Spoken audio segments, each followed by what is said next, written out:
Hi, folks.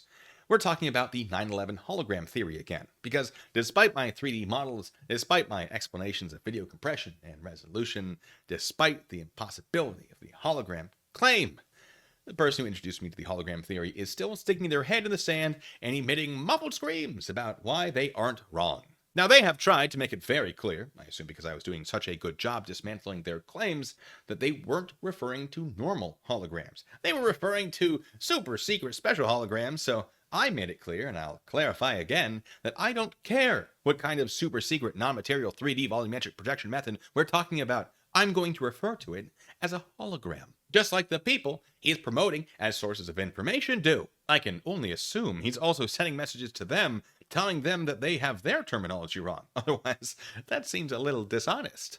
Now, this conspiracist has pointed directly to this patent, which was filed in 2018 and seems to suggest the Navy has a device that uses very short laser pulses to create bursts of plasma in 3D space. Put enough bursts into a three-dimensional area, and you can create a 3D image in the air made up of essentially dots. The idea of this is to fool infrared-guided missiles by generating a simulated heat signature of the missile's target. There are several issues with using this patent to support the theory that the planes used in 9/11 incorporate this technology, however. First, this technology requires at least around 1.21 gigawatts of electricity. 1.21 gigawatts! 1.21 gigawatts! or gigawatts, if that's your preferred pronunciation. For comparison, that's the approximate power output of a nuclear power plant. Second, 2018 is not 2001. However, the conspiracist suggests, not unreasonably, that the United States military often has technology before the general public does. To a degree, the public does actually have this technology. It is a real thing, and one could theorize the Navy waited to file a patent until that technology became known to the public.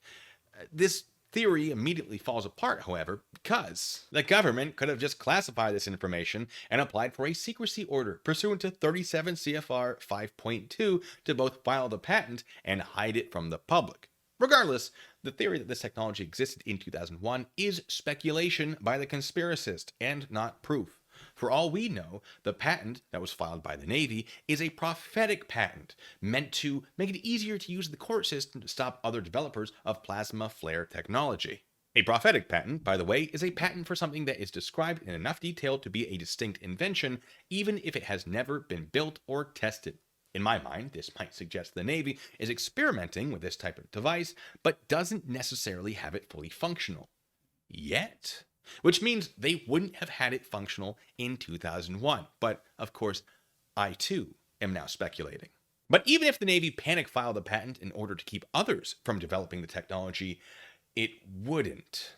This is only a patent for using that technology to fool infrared targeting systems, not for drawing entire aircraft. You don't make an entire plane for that because that's not what a heat-seeking missile targets. The missile traditionally targets the aircraft's exhaust because they are traditionally self-guided towards the hottest thing in the area. That's why flares are used, because flares burn hotter than jet exhausts do, which in theory will cause a heat-seeking missile to target the flares instead. Two problems: some modern heat-seeking missiles are programmed to ignore heat signatures that are too hot, and without saying too much that I shouldn't, it is entirely possible to program a guidance system to only target an object with the correct pattern of hot and less hot areas. Laser-induced plasma filaments would seek to be the solution to more technologically advanced heat-seeking missiles and wouldn't need to create anything other than a blob or several blobs in space that, in theory, could create a weaker or stronger plasma flare, and therefore a lower or higher temperature by changing the density of the dots that make it up. And speaking of making things up, the conspiracist's general answer to all of this is along the lines of, well, it's probably technology that is so advanced you can't even conceive it, which not only is not what he sounds like, it feels like a few small steps from aliens did 9/11. For example, I explained to the conspiracist that lasers and plasmas could, in theory, draw out an image. They could not make the image darker than its background, since lasers and plasma are visible to us as electromagnetic radiation in the visible spectrum.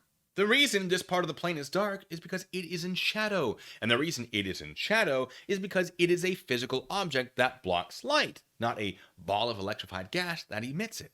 As cool as it might sound, shadow plasma does not exist. The Darksaber from Star Wars doesn't exist. Because, as I've said before, Star Wars is a fictional movie, no matter what our conspiracist friend thinks. Hi, how's it going? One last thing. I was a full-time soldier. Now I am a part-time soldier, but I still have a clearance. I've never heard of this technology ever being used in combat. Ever. Why? If the government had perfected this technology by 2001, did they never bring it out in the 20 years of war that followed? That's not how that works. When the government invents a tool for war, they use it. But maybe they wasted their one shot because now that it's used, it can never be used again, or people will know. They'll know that this existed and maybe was used for the towers. Well, oh my goodness, that seems like a hell of a waste, doesn't it? Almost as if that would be a terrible idea. Almost as if it makes zero sense. But maybe this is above my clearance. Except, if that's the case, how did your alleged sources find out? Who leaked it to them? And why would they tell it to you? Why are any of you risking so much jail time? Because sharing classified secrets falls under 18 U.S.C. 793, which has a maximum prison sentence of 10 years. And if you know the information you're sharing is classified, which clearly you at least suspect strongly, you have violated this law. So my question is this: how sure are you that you're right? Because if you are 100% sure, you might want to get a lawyer. And if you're thinking, well, I'm in Canada, they can't touch me there, you are also incorrect, as I actually have explained directly to your face. This would be an extraditable offense. Or maybe the fact that you haven't been arrested yet is a pretty good indicator that you're completely wrong. I did ask MES, who is a math channel, about this during our live debate on November 30th, after I mathematically proved the rubble pile which he needs for his whole laser hologram theory at ground zero wasn't too small. And his response was, governments kill people. I'm not sure why that is in any way relevant to the question I asked, as that should presumably only make him more worried that he might be sharing classified information, and then much less worried because nobody has killed him or arrested him or extradited him for this. So perhaps 9/11 wasn't a hologram. Anyway, folks, this video is not monetized, so I would really appreciate it if you would help me out by liking it, leaving a comment about the worst meal you ever ate, and subscribing for more dismantling of conspiracy theories. With that out of the way, ladies and gentlemen, How long has that been up there?